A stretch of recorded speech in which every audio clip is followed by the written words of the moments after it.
That's all I did. I mean, we're not special. We just actually did it. Right. We just went to work and didn't quit. You know how funny that is? Before I sold my company, we're out of Denton, Texas, and been in the business since I was 12.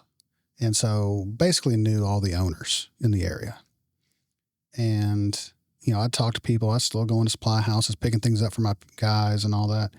And I'd see the owners and they'd be like, man, you're growing like a weed. I'm like, yeah. And they're like, well, how are you doing that? I was like, hey, you know what? Here's my card. Here's my cell phone number. You call me. I'll take you to lunch and we can start talking business and I'll help you, grow your business. And I'll tell you the things you need to do. How many people you think actually called me? I don't think any of them did. None of them did. Yeah. Exactly right. None of them. Yeah. And they should. And we are becoming more of a collaborative industry and we need to continue to move towards that. This is a great way to create legacy for families, generations. This is a wonderful way to do that. And with the right roadmap, we can get this done and get it done right. And yes, join a best practice group, learn what you can. I mean, you could graduate, you were with one and still involved in one. I went to one of the originals, Contractor 2000s. I went to one meeting. Jim Abrams. Yeah. Went to one meeting, enjoyed the whole day doing the same meeting over and over and over. I was so intrigued. It's called Break Even 101. I learned so much from that meeting that I was able to start my career off because of that one meeting. So you told me you got on an airplane right after that day, came back and implemented it. That day. I couldn't wait for Monday. Yeah. Could not wait for Monday. And I think I got all this info on like a Thursday or Friday.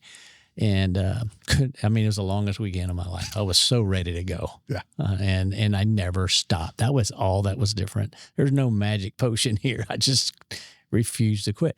And the thing about it is that I will never forget when I was talking with Graham Weaver. He's the CEO, owner of Apex. He was the guy that, I partnered with to start Berkey's Holdings and back in the day. And he's like, your margins are just so extraordinary. And I'm like, I didn't think I was doing good enough. I was scared to show you my financials. I thought, I'd look at all these other companies that were on TV and they were bigger and I thought they were making all the money. And he goes, no, you're the one making all the money. And I didn't know it. So the reason why I didn't know it, because I didn't know there was a limit. I just kept going.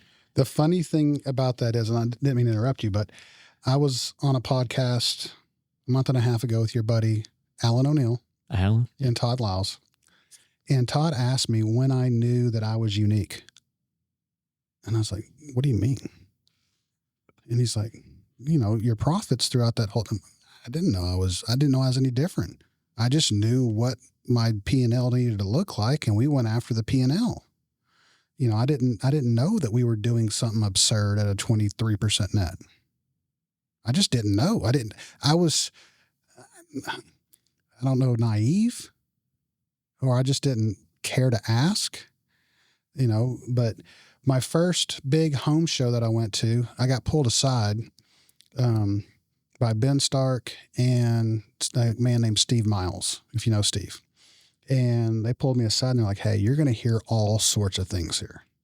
You're going to hear this person's doing this much in revenue. This person's doing this. The thing nobody's going to tell you is what their net profits are.